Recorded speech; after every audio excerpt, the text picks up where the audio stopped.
Hey guys, mcfixit here. We're going to be working on a 2002 Town and Country or Dodge Caravan. We're going to put a new Serpentine belt in.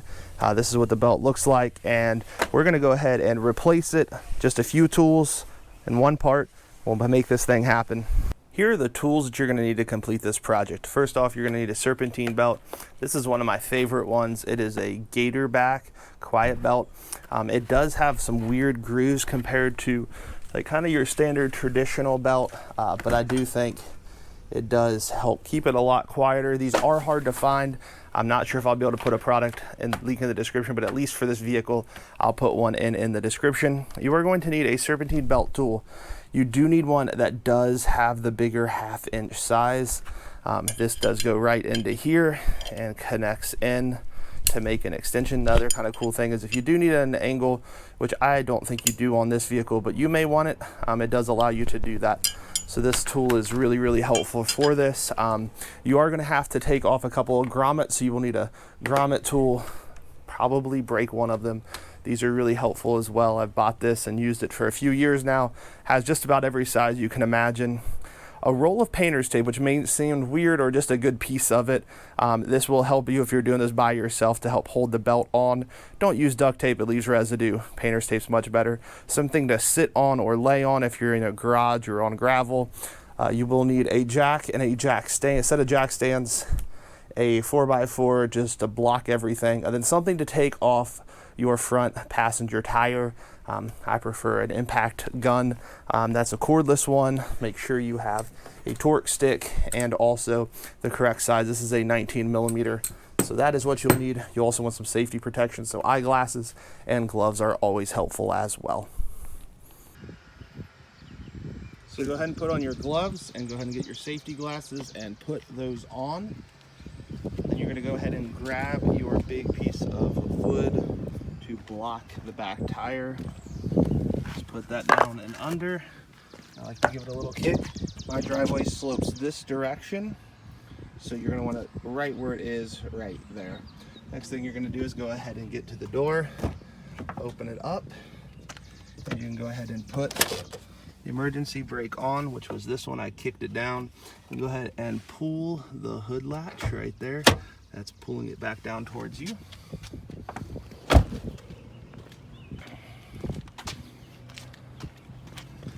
And then right on the right side here of the car, you're going to go ahead and push it towards the center and pull this up. The prop is right down there, and that prop will go right in up there. So now your prop is in place. You are good for this, and you're going to go ahead and back up. Got a floor jack here. This floor jack you have to spin to the right to lock it, and you can start seeing it going up just a little bit. And then push that under the car. I do like a wood block on mine. This wood block has been used for quite a few years. It does just kind of help out. And so now that you have the wood block on, you're going to try to get it to go as close to this right here as possible. And then you'll pull down on the handle and just start cranking it up. And you do want to get the tire off the ground on the right side passenger of the vehicle. So quite a few pumps will begin to get that to work. This is an older 1.5 ton, so it does take a little bit longer than some of the new ones, but it's my old faithful. And you can begin to see there is ground underneath the tire, so we can go ahead and stop. Now that it's jacked up, it should be off the concrete and ready to take off the lug nuts. Put this to reverse. This is a 19mm. And just go ahead and start breaking each and every one of them.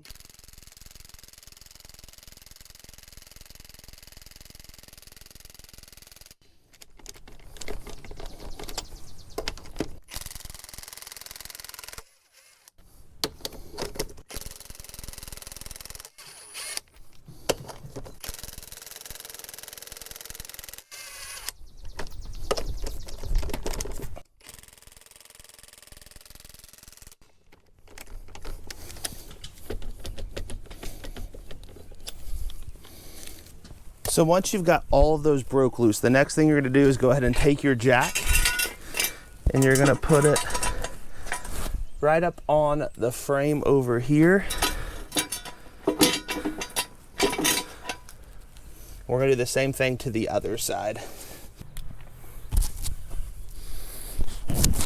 So now that you have the jack on both sides, we're going to go ahead and come back over to the wheel. You can go ahead and finish taking it off, which should be quite easy.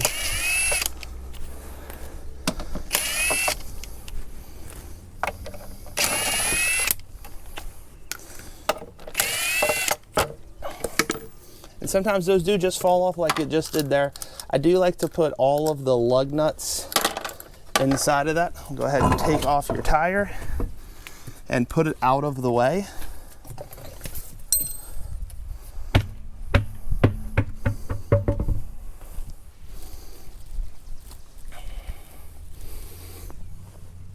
So this is the panel we need to take off, and you can see it's pretty loose on this vehicle. It's been taken off quite a few different times.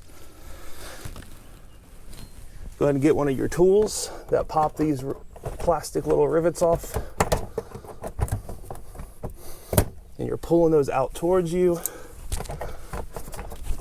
There are two more. There is one right up underneath here. It's right on the other side of this.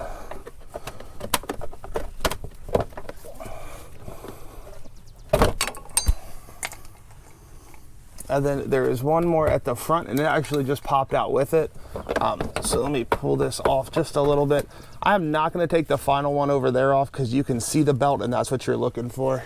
So on most of the Town and Countries and the other Chrysler things like Dodge Caravans, it will actually show you with your engine how this belt is supposed to come off. The tensioner is right here, the idle pulley's here. Often you want to go to the idle pulley. That is not what you go to. You have to go to the tensioner. And again, you're going to use the long tool, and you're going to want the one that's a 1/2 inch. And so on this tool, it just kind of goes in at really whatever angle you want. And so we'll have to just play with that and see what the best angle is.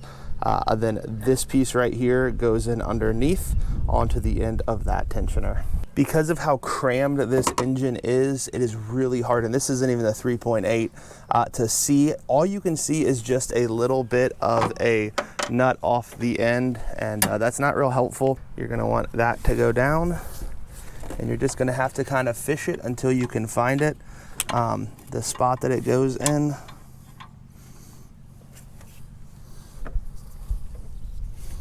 So it's starting to go in. You're going to push it with your hand this direction towards it, then you are going to end up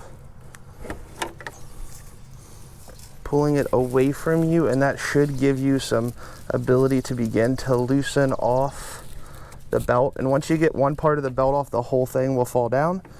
You go ahead and pull that back out. You do have to remove it, which came off in 2 pieces. And then your belt should be free to come out, either the top or the bottom.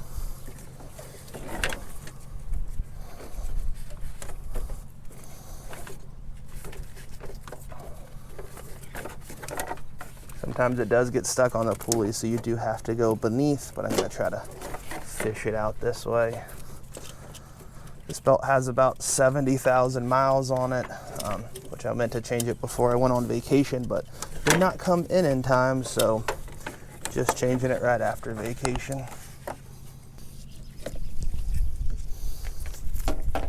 So I do want to show you there is quite a bit of wear on this, especially on this one end.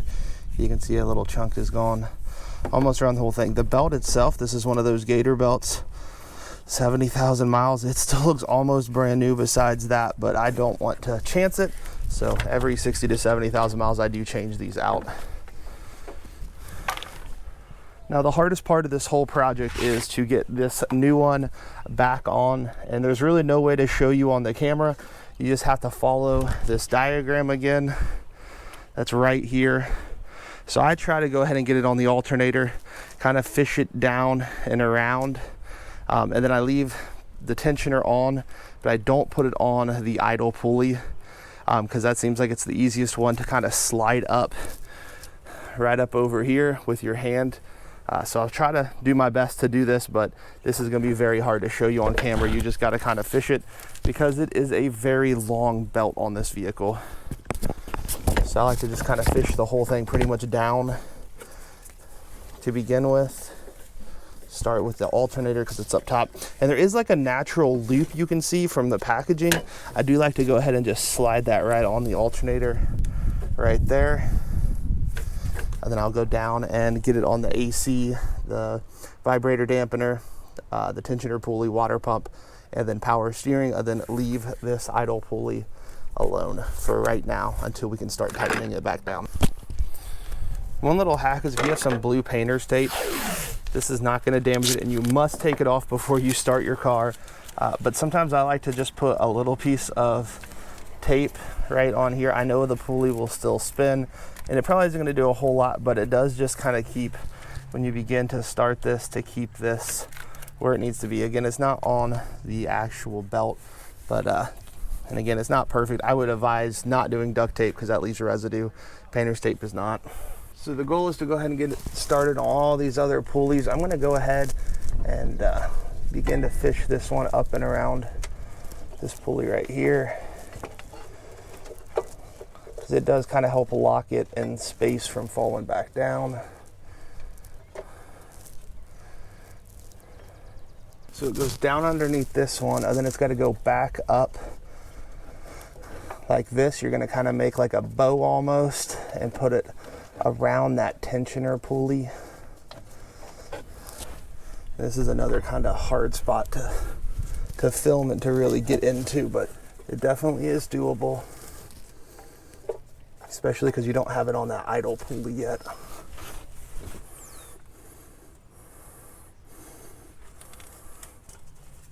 So after you feed this up and around, you're going to go ahead and work it back down on this and get it into this groove. So you see this pulley back here. This is the next one that we got to get it around. So you got to fish for it, then loop it up and around right in place. Okay, so the only thing left is this right here, and we just got to get the tensioner pulley back out, the tool for it, and go ahead and tension that and get it back on there. Okay, so you need to go on this side of the belt so your tool is not in the way of the belt. And you go ahead and put it in.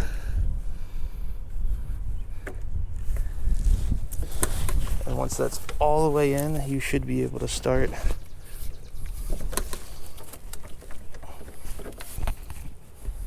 releasing the tension. And this does have to come down and under that. Then tighten back down the tension. You can go ahead and remove your tool. Go ahead and take your tape off.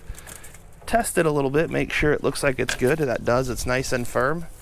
Put your tool out of the way so you can go ahead and start the car. Make sure that sounds and is going exactly how it's supposed to.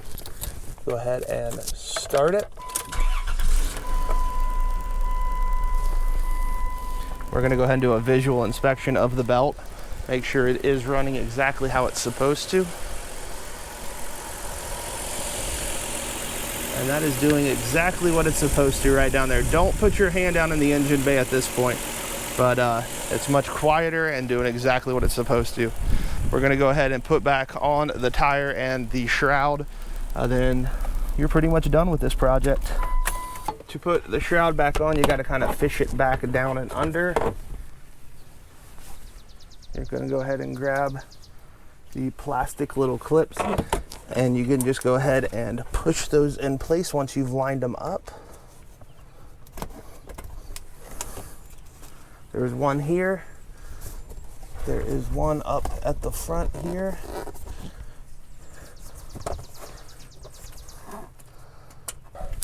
And then you have one last one right here. And then you have one last one right here. This one is probably the hardest one, I think, to get in.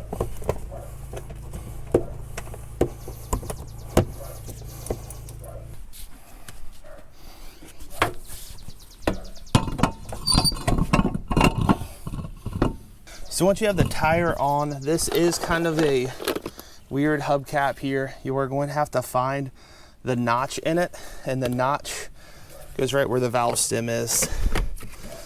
And this is kind of a self-locking one, so once you go ahead and get a couple of them on.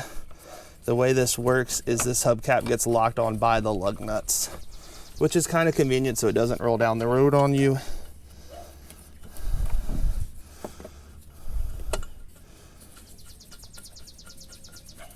I like to make sure I go ahead and, especially since I use an impact gun, cordless one, I make sure I have these started nice and well. You do not want to strip one of these studs. On this vehicle, I have changed one out. It is not fun. It takes a lot of time. And that's not going on there super smooth. There it goes. So once I do that, I don't even do the impact. I go ahead and just grab this and I tighten them down even a little more before I start, just to make sure they're exactly where they need to be. This torque stick is really great. It helps to make sure it's torqued down tight enough, but not too tight. So if you're stranded, you do have to use manual getting it off. Then you go ahead and do it in a star pattern.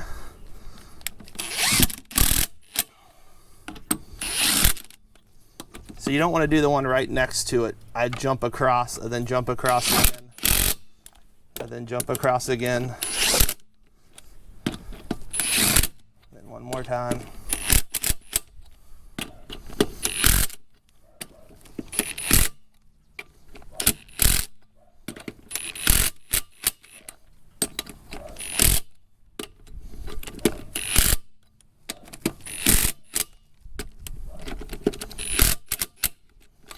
One tip is, if you do a lot of replacement parts, mark your tools. It does make it a whole lot easier. I am gonna have to go jack it up just a little bit to get the floor jacks out.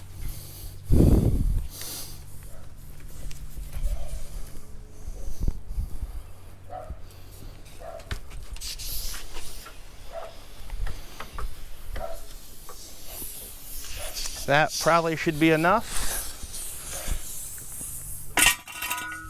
Floor jacks are now removed on one side. Let's go ahead and get the other one.